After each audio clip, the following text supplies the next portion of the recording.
Hello. Welcome everyone to JLABTV. I am JLAB and this is Football Manager 2021, the Youth Academy Challenge of Siena. If you like these kind of videos, be sure to like this video, be sure to share this video, and to subscribe to the channel. It really does help me out a lot. So we've got a new affiliate in the form of Toronto, a team that I actually could have joined at the very beginning of this series. Imagine if I joined this team instead of Siena. We could have been looking at maybe Toronto being the team we're managing and Siena becoming our feeder club. But yeah, it's happened. We just got a new deal with them and another Italian club that we can send players to on loan to give them game time is very useful indeed. And I'm very excited for this deal because it means that maybe if they get promoted to the Serie B, we have two Serie B clubs we can send players to. And it's very useful indeed for that regards. Still though, we've actually had quite a few matches since we last met. I'm going to go through all of them and we're going to see what the table looks like after this round of fixtures. So the first game we had was a 4-2 victory against Calgary when our newest goal scorer has arrived. Federico De Angelis has scored his first ever goal for the club inside 7 minutes, which was very good indeed. We do make it 2-0 inside 18 minutes. And Finelli's ball through finds Bozzoni, who finds the back of the net to make it 2. A very good start. And in 27 minutes, it's 3-0. It's a good ball to find Malpelli. De Angelis finds Bozzoni, who scores his second. Keeper would feel he could have done more. But we're 3-0 up inside 27 minutes. Of course, things are going to go wrong because we couldn't defend for some reason in a period of time. That long ball at the top finds Coletti, who scores one of the best goals you will see. 3-1. Unfortunately for us, it didn't get much better. This long ball at the top, again, called us out, and Peric scores this effort. Very nice finish, and 2 goals in 8 minutes. Killed any momentum we had, but then Mapelli did this, and Mapelli scored a free kick to ensure we didn't lose. Even if they had more chances than we did, we had the better chances, so the fact we had to get 2 goals conceded before we get ourselves our 4th goal is a little annoying, but we still won either way. A good performance regardless. The next match we had was a 2-0 victory against Pescara in the league. Malpelli got both goals. Novella finds Obot, who finds Malpelli. He finds back in the net. A very good finish indeed. And in the second half, it's 2-0. Malpelli again with the goal. Ishan finds Dai, who does that delivery, and that's a very good goal. Very good finish indeed. 2-0 against Pescara. A game that very much helps cement us in a good position. It was comfortable. We had twice as many shots on goal and on target, so if we didn't win this, I'd be slightly disappointed. Admittedly, the XG means we should have got more goals, but it is what it is. We then hosted Atalanta, and we drew 1-0. We went behind as well, though. Blackman, being an absolute nuisance, is somehow scoring that goal, so a little annoying that we conceded there. But just before half-time, we make it 1-0. Conte, being an absolute nuisance, making himself a pain, finds Finelli, finds Mangoni, finds Calandra, top corner, good goal, 1-1, a game we will probably say we were lucky to draw, but at the end of the day, I suppose I'm happy with the point. It's Atalanta who are pretty decent at times. The next match was a bit more straightforward, though they did miss a penalty. Veteriti proven to be an absolute nuisance, an 8.8 rating. And how Bologna did not win this, I don't know. They had 20 shots on goal, 8 on target, and it's year 2.99, and yet we kept a clean sheet against them, so... Also, this penalty was one of the most bizarre penalties I've ever seen. Sabo takes it, it's saved, and it almost goes over the line, and the keeper has to stop it from going over the line. So, it is what it is, and that was literally just before half-time too. And, yeah, almost lucky it didn't go in, quite frankly, but imagine if that had gone in. I would have been very frustrated with the fact that it gone in, but it didn't, and we got a draw against Bologna, so a good point, really. We then hosted Genoa, and we actually had to work for this victory. Marcelo flies across to find Finelli. 87 minutes in, that was the only goal of the game. And the fact we didn't score before that is a little frustrating because we were a better team, and they were down to 10 men in the 52nd minute of the game too. So we were made to work for this, unfortunately. Mangoni also got injured, which didn't help. And yeah, a 1-0 victory, which probably should have been more and should not have taken so long, but... it's a win either way. The next match was a 2-0 defeat against Roma. Yes, so Roma said that at one point we're looking like they're going to be relegated. They're safe now, and we didn't exactly help destroy their chances. Pietranero scored the first goal, and then he got the second as well. He was a nuisance today. I don't like him anymore. And I think that his goals were kind of ruining our momentum. The fact we lost 2-0 to Roma is actually annoying, especially when I know we can beat them. The next match we had was against Inter Milan. We drew 3-3. And we were 2-0 up at one point. John Bot scored the opening goal 21 minutes in. And I was thinking, okay, that's good. Then just 6 minutes later, we're through again. MacLeod plays the ball through to find out John Bot. He's clear through on goal. He scores. It's a good goal. And all of a sudden, he looks like the goal-scoring machine I knew he could be. Unfortunately, we could see the goal here. Amy finds Marcelino, and yeah, it's not great defending from our point of view. We do have a go 3-1 up. In the 51st minute of the game, Dime finds Renzato, who finds Dye. Dye shows his talent, and Obot finds the back of the net with that volley. His hat-trick completed. Unfortunately, we don't get the win, as you can see by the scoreline. We draw 3-3. Marcelino plays across. Diamante proven to be a nightmare again. And then they score an equaliser in the 70th minute of the game. Make it 3-3.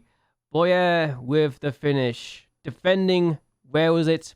I don't know. But we drew 3-3 against Inter Milan. Normally, I'd be happy with this result.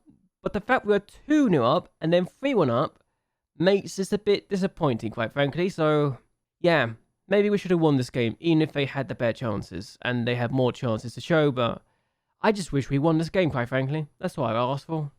But one could say that this was not as bad as this match, because we were 2-0 up against Juventus this time. Novella with a penalty in the first half, and then MacLeod finds back in the net 2-0. I should have just shut up shop and just defended the lead. But I didn't change a thing, and we were made to pay. Berkes with his 30th goal this season with the effort, and then in the 82nd minute of the game, they get an equaliser. We get the ball away, but they keep going, and then Kodjusic with the finish to make it 2-2. It's the first one I lost to Juventus in a long while, to be fair, but we could have, and perhaps should have, won this game. But yeah, disappointing we didn't get the victory here, but again, it could have been worse. That's all I'm going to say. Though I will admit, our 2-2 draw against Bari was really bad. The keeper gets completely bamboozled by Charmy's effort, which gets headed in, and I'm thinking, wow, we're going to lose to Bari. Nope, MacLeod plays as a cross. John Bot scores. John Bot, as a shadow striker in this game, showed he could get the goals still. And then it's 2-1. It's that man again. John Bot. MacLeod plays him through, and he gets there first. He's got 9 goals this year. He scored 5 goals in the last couple of games, so he's almost doubled his tally there. Unfortunately for us, they get through, and Cantaniana with the finish. I'm disappointed with this result because we should be beating Bari, especially given how we are doing these days compared to them. What makes it worse is the fact we can't get top 7. However, and this is a big however, there was one thing that could potentially get us Europe still. What is it? The Europa Conference League. Yep. Fiorentina's doing it. And they take on Reading in that competition in 3 days. So, Reading versus Fiorentina, if I recall correctly, whoever wins this game goes to the next round, goes to the Europa Conference League next season. So they get the Europa League next season in the group stage. So technically, whoever is below them in the league will get a position.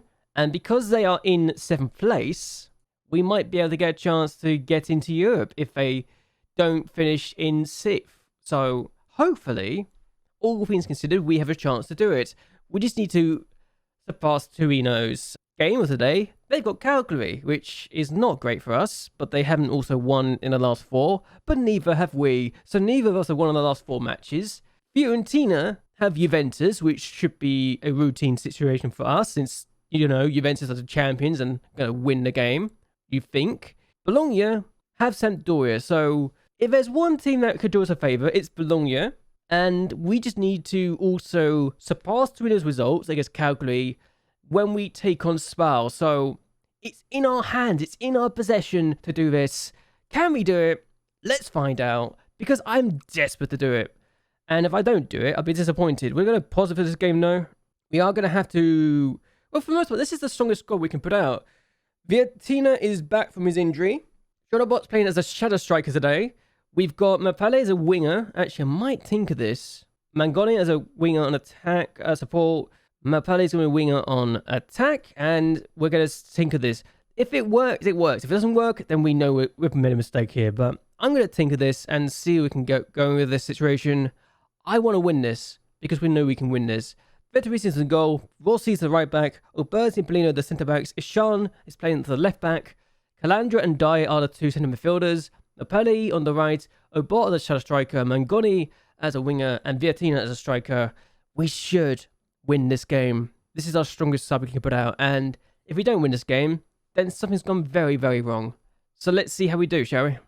Okay, so we have a chance, maybe. It's 2 minutes in the audio highlights, so that could be a good sign for us. And Seller has played the ball. Jessic on the ball now. I'm concerned, actually, that we might have an issue, but Fisher has just done that. Alright, Gianni Fisher with the finish. Whatever happens, we're finishing top half, top 9 finishing, but this is not a good start, is it?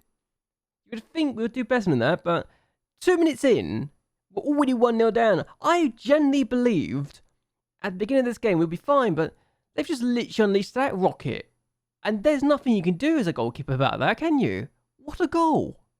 Okay, we've got a free kick. Mapelli takes it, and the keeper's got to that. You know, I'm actually concerned we might not win this game now. And they've got a chance. Jessic, Fisher, it's a counter-attack. It could be 2. It should have been 2. What on earth are we doing? Am I going to have to literally switch that roll-up already? I don't think it made that much of a difference, but apparently it makes a huge difference. So let's change you to an inverted winger. I don't know if it's actually going to make a difference, but I'm going to hope for something to happen. Maybe we're going to attacking. I don't know, but that's a free kick. Come on. Should be a card too. So there we go. We got the ball. We got more attacking actually. Sean finds Obot. And that's not the best ball from a bot. I don't know what he's doing there, but we've given the ball away easily. Moinelli. Rudiez. Abisu. Sella. And Jessic on the ball. I don't want to consider second goal. That's a wayward effort though. We've not shown at all what we can do right now. And that's annoying me. That's really annoying me. All my talk about wanting to get European football, I wasn't expecting to be struggling this early in the game, but here's Francisco Dye. Plays the ball across, and it's not great, is it? It's not great at all. The front 5 have actually not turned up, and that's disappointing so far. It's a highlight immediately, and I don't know if that's a good thing or not, but a chance maybe to do some damage. Hopefully they don't do anything here, but this is almost bad. That was almost 2-0. That is not great. We've got a chance, maybe. Calgary have equalised 2. Rossi finds Finelli, who's coming from the bench. And it's played in the middle. It's not great, is it? But Conte in the ball. We're going attacking. We need this goal. Viatina, ball in the middle to Mepele. No, Novello. Oh, he's missed it. How has he missed that? We're going more attacking. I've literally gone very attacking now. Gone more direct. I've literally just hoping for the best at this point. Conte out wide to Sean. What can he do? Plays it in the middle to Conte. Out wide to Sean again. Needs to do something. Conte once more. Needs some players. Needs some support. Finelli goes for goal, blocked. And now, oh, it's going to go badly, isn't it? Jessic on the ball. They can get a second. This is not great against our local rivals. And we get the save, but this has not been entertaining for me. This has been very frustrating. We lose 1-0 to Spal. So any chance of getting European football is dead in the water. We get 9th place again, though, so I can't be too upset. But bloody hell, though. Bloody hell. We've not been good at all. What a disappointing performance. We end the season without a win in 5. If we had won, we would have finished ahead of Torino. That's disappointing, to say the least. Really is. How we've dropped the ball so badly, I do not know, but Juventus are champions. Inter lost again, this time to Parma. So they had a horrible end of the season, but for goodness sake, should not have lost that badly. I mean, we're top half, but it looked like we were, one point looked like we were going to be in Champions League. It didn't happen, so there you go. And Bologna got Europa League, so that's something. They couldn't even beat Sampdoria. Fiorentina, what did they even do? They lost to Juventus anyway. Oh, what are we doing? What are we doing? We're stuck in the top half, and we're not really progressing anything. We need the team to get stronger, and that's the thing we need to work on. So maybe the tactic I use is not working anymore, which is very frustrating because I know it can work. Ah, for goodness sake. All right. Maybe we do this. Take out the Shadow Striker, make an advanced playmaker, put you in there. I'm literally looking at my team and thinking, where can I improve the side for next season? Defensively, I need to improve too. I think what we're going to do next season is have this be a possibility. Lucy be the centre back. I am literally just trying to figure out where I can improve this team, and it doesn't feel like I can find any slots right now, which is very frustrating. I'll be right back because we're going to have to look at some other bits and pieces of the season review, and we'll be right back for that. All right? Okay, so end of season review. Looks very good, doesn't it? It looks very pretty. We sold players, and yeah, DBS is still without a club, it looks like, so that's a little concerning for his point of view. Musu got 25 goals in 47 appearances for Schalke and 14 assists, so yeah, not great for our point of view to lose him. Gallardi left as well. Cesar Parra is actually worth a lot of money now. He's worth 6.25 million. He's got 30 caps from the Venezuelan team. That could not have been a better move for him, really. Fagerstorm has gone to Salernitana and they're getting first team football, so good for him. But other than that, not really much to talk about here. Loans, a lot of them happened. Roberto Bondi actually got 5 goals and 2 assists for Chiva Verona. I think they're in the 3rd tier. Yes, they are. And they can still be promoted, so that's a good sign for them. A lot of players also got first team football, so it's what we needed from some of these players, and to get them first team football in the higher division is good for our point of view. Season results, we started well, then we just dropped off, honestly. You know when it's bad, you don't know what the hell is going on? The worst part is, I think we actually, if we stuck with our tactic, we might have actually done okay, but I got frustrated and changed it to the Torino game. It worked, then it died off a little bit, worked again, then 5 games without a win. Cost us European football at the end of the day. So, it is what it is. Europa League, knocked out the group stage. We were never really in it. Though we did draw against Betis and Schalke. If we held on for those 2 games, it would have been much more interesting from our point of view, because we would have had 10 points. So we still would have been knocked out. And also, if we had actually beaten a team bottom, if all our draws had been turned into victories, we would be looking at potentially going through to the next round, but it wasn't to be. We were knocked out by Feyenoord, who actually won. They got 5 goals because we had JLAB back, but then lost to Fiorentina anyway. So Fiorentina in the final. Coppa Italia knocked out by Roma. Disappointing. And biggest win of the season, 5-0 against Udinese. We're down to 10 men inside 57 minutes.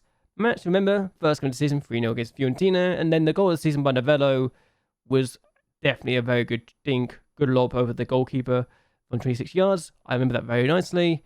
Sponsorship up by 2 million almost, which is very useful. Broadcast up by 6 million as well. Corporate hospitality was up by 300,000. We are down in competition prize money by 1 million, but that's fine. And corporate and matchday commercial retail is up by 150,000. Merchandise sales 1.49 million. We sold 9,217 shirts as well, which is very useful indeed. And this is the lineup. 4-4-2 worked wonders for a while. Then I can't say I got bored of it, but my mind started thinking it's not working, so I decided to change things up. Kind of regret it now, but there you go. And this is literally what we're going to look at. I actually got the Man of the Year last season, so that's not happening this year. Mapelli of the game was the Player of the Season and Young Player of the Season for the fans. Novello with the goal of the season. Mapelli got the most goals, 16 goals. Dye got 12 assists, which is very useful. Mapelli got 4 Man of the Match awards, which is very useful as well.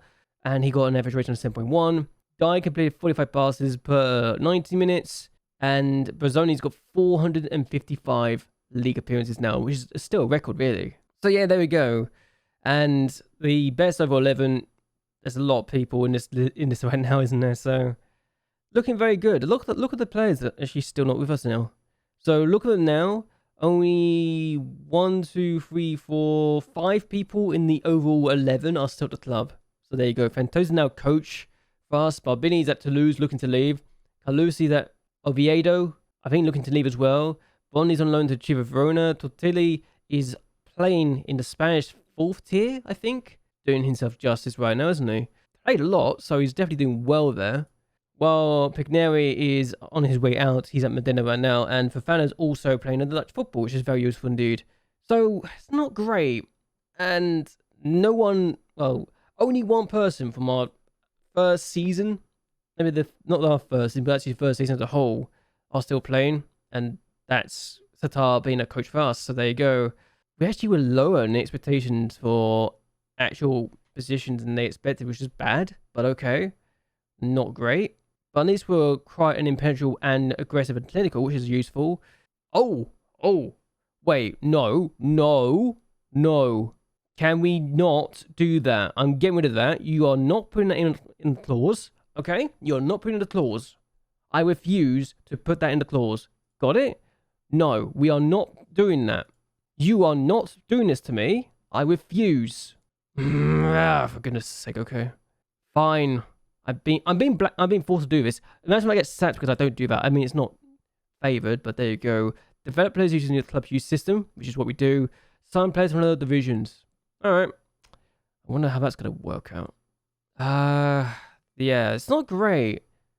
Who are the managers? Apparently I'm in this list again, which is surprising. And the arena manager deserves some credit, actually. So yeah, I'll actually vote for him, because he's actually done a good job in both accounts. So Felipe Petra, I'll go for the arena manager because he actually did a good job to finish ahead of us in the league table, quite frankly. Even if we messed up towards the end. But we are going to go, we can go demo this time, actually. I'm going to go to Singapore this year, actually. Just so I want to get more exposure for the club. Because I want to, you know. We got a wage of 2.1 million and a transfer of 121 million. You know, that's annoying because I want to spend that, but I can't. Yeah, it's real annoying when I can't do that, isn't it? Okay, so we're going to look at the Europa Conference League final to see who wins it between Reading and Fiorentina. And Reading won anyway, so even if we had gotten 8th place, it would have made a difference. So Reading have won their first piece of silverware in a very long time. I think they've never won this, so the latest English club to win it. But when's the last time they actually did something productive? Because they finished in 8th place, so good for them. Then Europa League next year, thanks to the Icelandic manager. Have they won any competitions beforehand?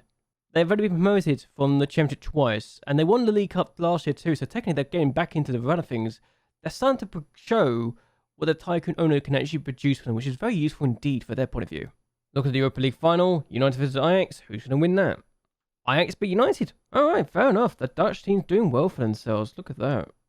Okay, so the end of the season stuff has happened. We know where we're going to be. We actually gone up 2 places in the European club ratings, which is confusing since I guess it's not surprising since we actually got to this second knockout round of the Europa Conference League. We're below Swansea though, good lord. And Dundalk. Yeah, that's something. We're below a lot of clubs, like Irish clubs, and I don't know what to make of it, but we've got to go up positions. How have we lost points is my question. I think I gained points actually, but yeah, we got 11 points this year, which is very nice actually. So maybe we're doing okay, I think. Maybe. I just don't know how enough we lost points in the first place. We didn't have points in the first place, so interesting thought, but I guess 10 years is something to look into. 10 years. I gotta look at this. Did we even have points? No. Why have we... What's title points? What's that even mean? Title points. How does that even work? I don't care. What I do know is the teams that are coming up are simple. It is going to be Benevento, who won the league. Vicenza have gone up, as are Hellas Verona. So Hellas Verona we know we can beat. Vicenza, not sure about. Perugia went down with Mantova. Ascali, our affiliates, and Palermo have gone down. Going up is Venezia, who actually helped get promoted, as well as Chivas Verona. So Bondi's rival at Chivas Verona actually helped them get promoted. So good for them. And Siena have gone up as well, so they're back up. While Catania have also gone up too. So yeah, our new affiliates finished in 10th place. So we've literally got 2 clubs that we can just dump our loan players out to and say, yeah, have these players, have these players, have these players. So we can probably send 10 players to these 2 clubs. Because I don't think is there any rules about loans? Let's check this actually, just to be on the safe side.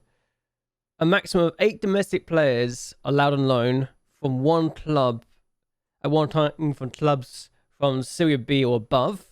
So we could literally send 8 players to one club and get them promoted, potentially. That'd be interesting, wouldn't it?